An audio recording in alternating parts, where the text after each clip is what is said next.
Hi, Gina. I'm Paul Roberts. This message is for you, but I'm making it generic so that other people can be helped by it. So we have Gina writes in and says she's a grieving mother who lost an adult son in 2020. She's unemployed and unmotivated and depressed. Of course, who wouldn't be? The things that you like, Gina, you say are dancing and socializing.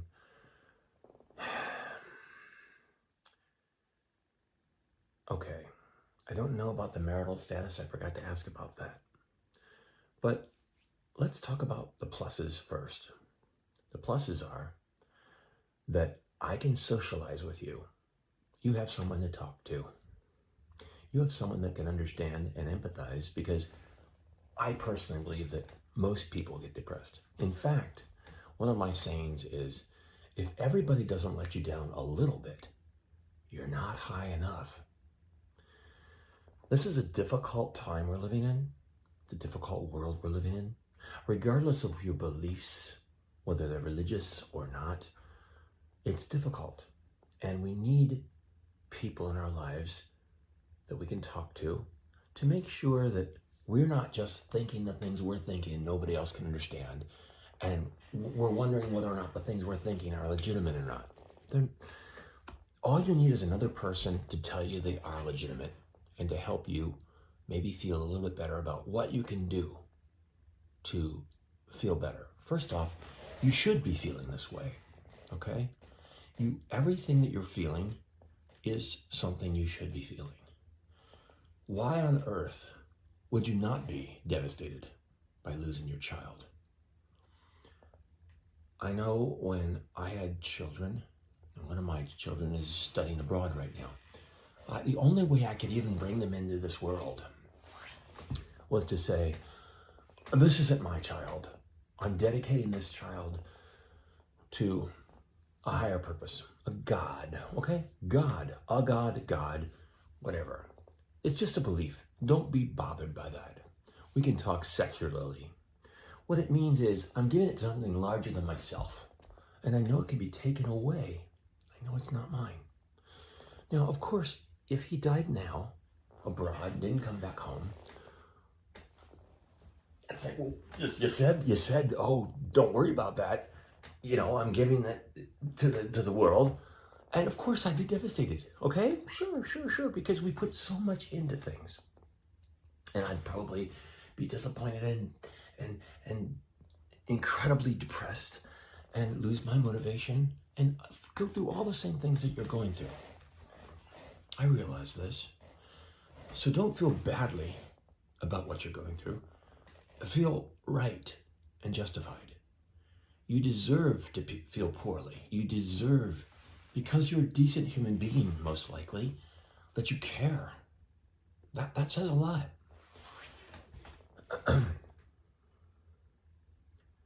And like I say, I don't know how bad it is, but you've got one thing, you've got me.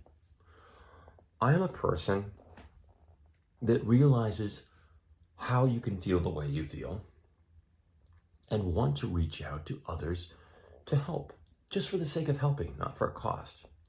Now, of course, I couldn't do this forever. If we started talking all the time and a whole bunch of other people started talking all the time, I wouldn't have enough time, okay? So in all realism, what I'm trying to do is create something that others can benefit from, that I can do in a limited way that helps me to help. One of the things that helping me to help does, it helps me not to be depressed.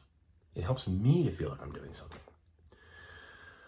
So in spite of your difficulties and your unemployment, that's difficult. Oh my gosh. If you're unemployed, the prices of things, I constantly say to my wife, you know, we're just regular people ourselves. You know, I constantly say to my wife, how are people that don't have hardly any money making it with these prices and with heating and gas and just what it takes, how many jobs you have to have that are not very great jobs just to pay for the most minimal existence, especially out here on the West Coast?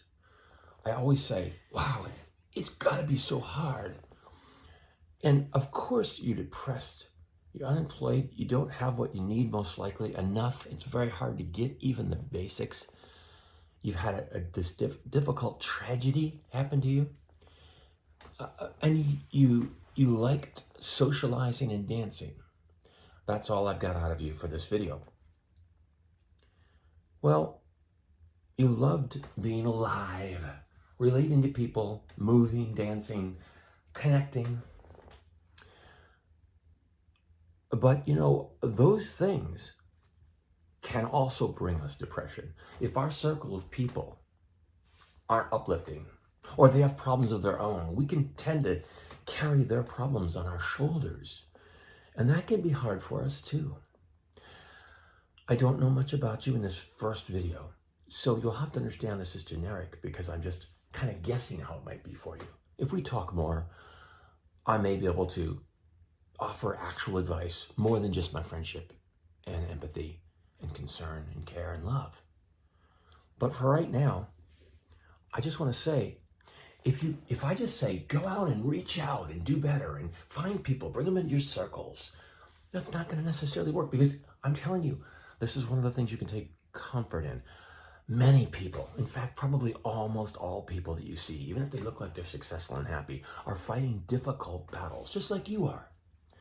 And when you bring them in, one of the things that happens a lot of times is you think you're having a relationship. You think you're having, oh, isn't this wonderful? I can count on this person being here. But what they're most likely going to be doing is giving you their battles, dumping on you what they're dealing with. And if you're not qualified, if you're depressed, if you're worried about yourself and your own life and your grieving process, you're going to, before you know it, you're going to feel weighted down. You're going to say, I can't take it with what you're giving me. And it could be a bad thing, especially on like social media and things like that. I wouldn't advise that, because people that are needy and they want to get something back, they frame something or say something in a way that says, look at how I'm doing. And then they'll get positive comments and they go, oh, I feel better now. But they don't realize they had to prop something up to feel like what they show is decent enough for the next person. And then the next person says, oh, that looks good. Maybe that person feels a little more inferior then, and they feel like, oh, I wish I was doing something as great as this person's doing. And then all of a sudden the comments come and you don't realize, and they might be saying, look at you, you're doing great. Or you feel a little bit better. You feel a little uplift, a little warm fuzzy. But then they're saying to themselves, but I don't have that. And you're actually contributing, the price you're paying is you're contributing a little bit to their feeling less so that you can feel more. So I caution you about socialization, especially social media. What you need to have is a genuine quality that helps you rise up. And I can't put things in your head that you may not believe, like, oh, there's a larger force, there's a larger God or a religious preference, or read this book and you'll be suddenly better off. Because that's something I'm going to dump on you. And let's say those things don't exist or they don't work. Well, then I've just dumped on you. I haven't helped you then. All I want to do is help you. So let's talk about what I can do to help you. Your concerns, I've already said, are legitimate. You should feel this way. You should feel this way, and you should feel good about feeling this way. Your child, whether he is successful or not in the eyes of man or just in your eyes, he's not there. I lost my best friend, college roommate, in a car accident. One of the hardest things in my life. And I've lost my grandparents, of course. Everybody does that. But he gave so much. He changed my life. He's like a son or a child. He's that valuable to me. Well, every day, all his changes that he's given to me, all his gifts remain in me, and I keep them alive. I know they say that at services all the time. Oh, he'll stay alive. His memories will be staying alive. But it's really true. If you make it true, I carry him forward in all the things he's given me every single day. And you can do the same. I'm sure you are doing the same. You're never going to forget your child. But I say to myself, but why was he taken away? Why do I have to have this burden and this depression on my life? Why did this have to happen to me? And I say to myself, and I can't prove this, I say, oh, it's because he was such a wonderful person that he gave so much that he didn't need to live a long life to do it. You know, there's a saying, a life of 1,000 years can be a tragedy. A life of a single day can be a triumph. I would ask that you look at the things that you have in your life as positives, okay? Because if you think that way, you have a better chance of making it be that way. If you look at everything as negatives and you go reaching out in codependency means you need something beyond yourself in order to be happy. You reach out, maybe say, somebody might tell you, go dancing again. Go on social media, get a circle of friends gathered together, have more parties and dinners with people and go out and do things. If you bring these things onto yourself and you get lost in that world, you might just for a while think, oh, things are better now. I've got a circle of friends, all these other things. You might forget your troubles for a while, even if you don't get a job, even if you're troubled by how you're going to get by. For a little while, you might say, oh, it seems like things are getting better. And it's a Band-Aid. It's a Band-Aid. It's not real. What you want to do is you want to elevate yourself from within for your own sake.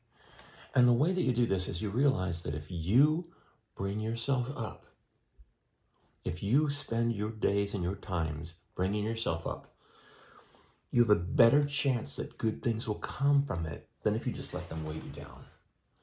Just try to look at things on the positive side. I know it sounds so cliche and worthless. Anybody that should have a conversation with like me could say those things. Sure, they can.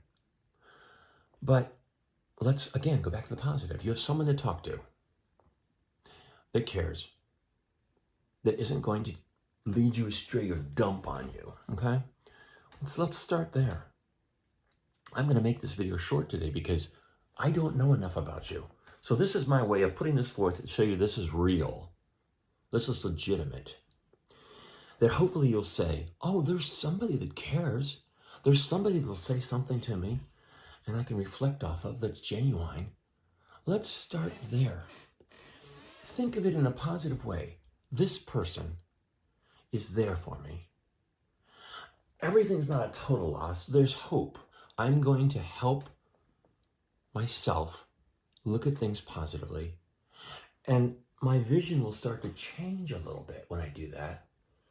And things I might not have noticed that I could possibly do or be doing or change my environment or my way of thinking about might be placed into my lap, and I might deal with it in a better way, and a better outcome might start to slowly start coming from it.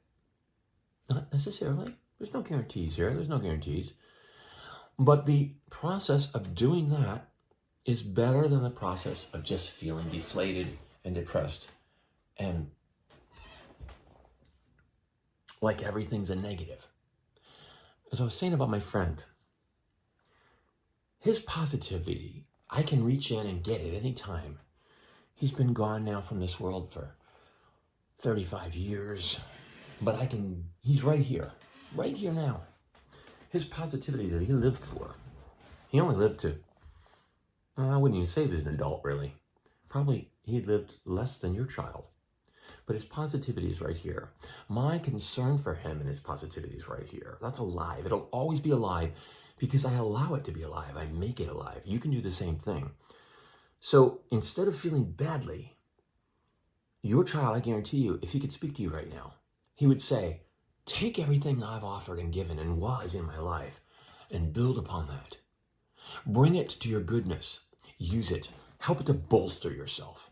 This is how the grieving process doesn't have to come to an end, but it can start to become a positive. So let's start there. Know that you could talk to me again. Write back and give me more of your thoughts, and I will talk to you again on video like this. And maybe we can get somewhere. At least you have somebody you can lean on. I'm Paul Roberts. This is Conscious Counseling 101.